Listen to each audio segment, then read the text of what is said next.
Welcome back to knowledge with AR. ഇന്ന് നമ്മൾ സംസാരിക്കാൻ പോകുന്നത് ഹിരോഷിമ ദിനത്തിൽ പറയാൻ പറ്റുന്ന ഒരു കുഞ്ഞു പ്രസംഗമാണ്.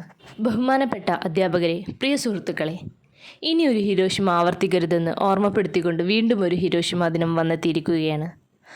രണ്ടാം ലോക മഹായുദ്ധകാലത്ത് ജപ്പാനെ തകർക്കാനും അമേരിക്കൻ സേനാതാവളമായ പോൾ ഹാർബർ തകർത്തതിനും തിരിച്ചടിയായാണ് അമേരിക്ക ജപ്പാനിലെ ഹിരോഷിമയിൽ 1945 ആഗസ്റ്റ് 6 അണുബോംബ് വർഷിച്ചത്.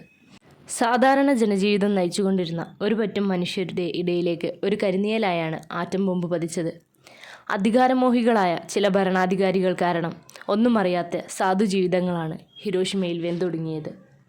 അമേരിക്കൻ വ്യോമസേനയുടെ B-29 ബോംബർ വിമാനമായ എനോള ഗേയിൽ നിന്നാണ് ബോംബ് പ്രയോഗിച്ചത്. ലിറ്റിൽ ബോയ് എന്നായിരുന്നു ബോംബിൻ്റെ പേര്. 12,500 ടൺ TNTയുടെ പ്രഹരശേഷിയുണ്ടായിരുന്നു ലിറ്റിൽ ബോയ് എന്ന ഈ ബോംബിന്. സൂര്യനു തുല്യം ഉയർന്നു പൊങ്ങിയ തീജ്വാലകൾ ഹിരോഷിമ നഗരത്തെ ചാമ്പലാക്കി. പർവ്വതസമാനമായി പുക കൂണാകൃതിയിൽ 40,000 അടി ഉയരത്തിൽ വരെ ഉയർന്നു പൊങ്ങി. തീക്കാറ്റും ചുഴലിക്കാറ്റും കിലോമീറ്ററുകളോളം വ്യാപിച്ചു.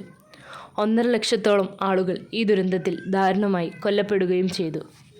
ഇതിൻ്റെ റേഡിയേഷൻ പതിറ്റാണ്ടുകളോളം ജപ്പാൻ ജനതയെ വേട്ടയാടിക്കൊണ്ടിരുന്നു. റേഡിയേഷൻ അതിപ്രസരണത്തിൽ 1.5 ലക്ഷത്തോളം പേർക്ക് പിൽക്കാലത്ത് ജീവൻ നഷ്ടമായി. അതിലും ഇരട്ടി ആളുകൾ രോഗം ബാധിച്ച് ദുരിത ജീവിതം നയിക്കുന്നു.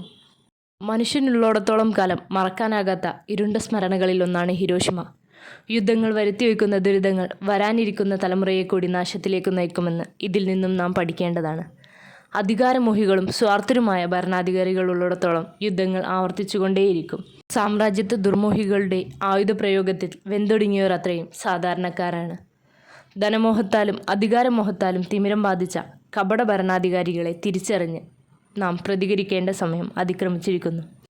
ലോകസമാധാനം സ്വപ്നമായി ഒതുങ്ങാതെ യാഥാർത്ഥ്യമാക്കാൻ ലോകരാജ്യങ്ങൾ ഒരുങ്ങേണ്ടിയിരിക്കുന്നു. ഇനിയൊരു ഹിരോഷിമയുണ്ടാകാതിരിക്കാൻ നമുക്ക് ഒന്നിച്ചു കൈകോർക്കാം. അണുയുദ്ധത്തിൽ വിജയികളില്ല, അതിനന്ത്യത്തിൽ ജീവിതവും എന്നോർമ്മിപ്പിച്ചുകൊണ്ട് ഞാൻ എൻ്റെ വാക്കുകൾ ചുരുക്കുന്നു. നന്ദി.